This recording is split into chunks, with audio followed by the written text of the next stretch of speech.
Hey there, everybody. It's Maggie from Personal Euphoria with today's plank story. Another long one. So again, I wouldn't necessarily actually recommend plank on this. I'd suggest it's probably better to get up, march in place, do some gentle side bends. You could just twist. You could do a calf stretch, right? Any movement you feel like doing right now.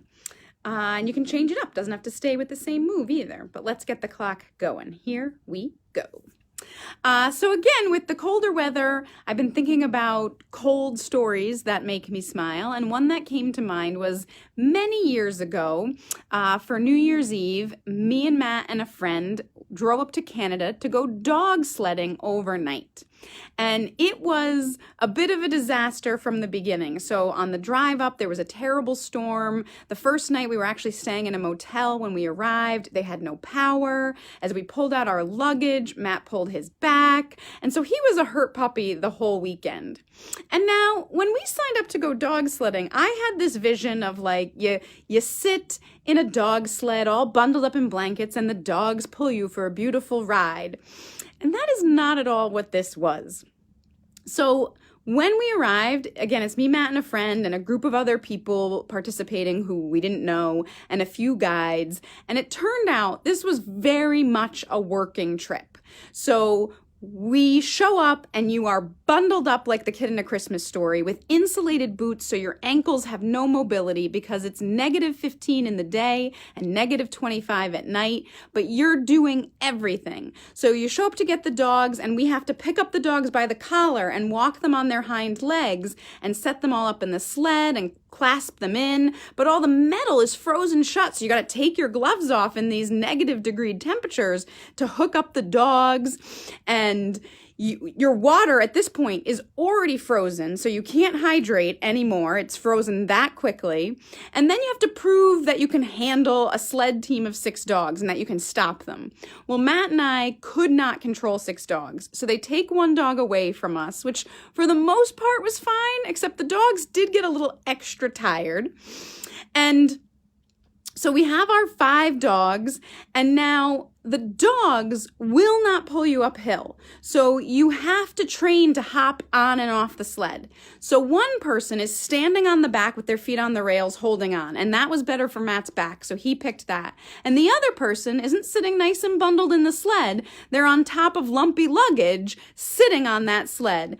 And when you come to the hill, if you don't get off, the dogs look back at you like, who do you think we are? We're not pulling you, and they stop.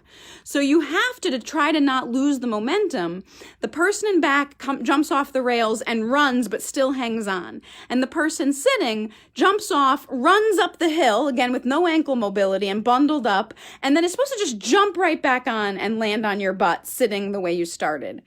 For the life of me, I could never figure that out. So I would run up the hill, rotate, and belly flop and just grab onto the sled and then right myself while we were in motion. But I wasn't great at even that. So at one point, I run up the hill, I rotate, and I leap over the sled into a snow pile. But the dogs don't stop. They just keep going. So now Matt has to try to break them alone. And all I think is like, now I just have to run further. And I'm all bundled up. I can't move. And I get back to the dogs. Then we get into camp for the night, which is a tent heated by a wood stove. And we have to put the dogs to bed and feed the dogs and chop some wood and walk to a pond and chisel a hole in the ice and scoop out some water and then get the grass out of the water and heat our own water and cook our own dinner.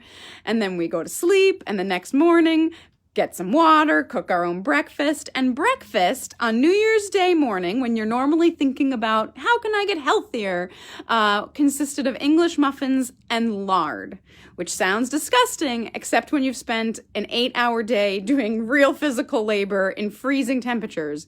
You want that lard so bad. I would have let someone inject it straight into my veins. It felt like exactly what I wanted. And we head back into camp, or into the starting point. And at one point, Matt and I both fall off the sled, and the dogs are going wild, and the guides have to stop them and wait for us to run and catch up.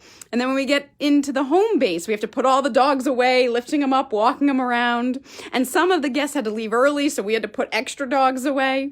So I don't know, maybe this is not sounding like a vacation or miserable. It was so much fun. It was a beautiful setting. You're in the Canadian wilderness. The dogs were really great and friendly, mostly mutts, not like huskies like I envisioned. The work was challenging but fun, and you wanted to keep moving to keep warm, so it was a little bit beneficial. So truly, I would recommend it. I even think I would do it again. Like, it's not something that I go, oh, one and done.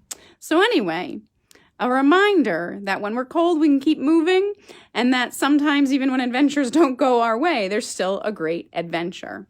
That is a 5-minute and 5-second plank. I hope you have a wonderful evening, and as always, keep moving.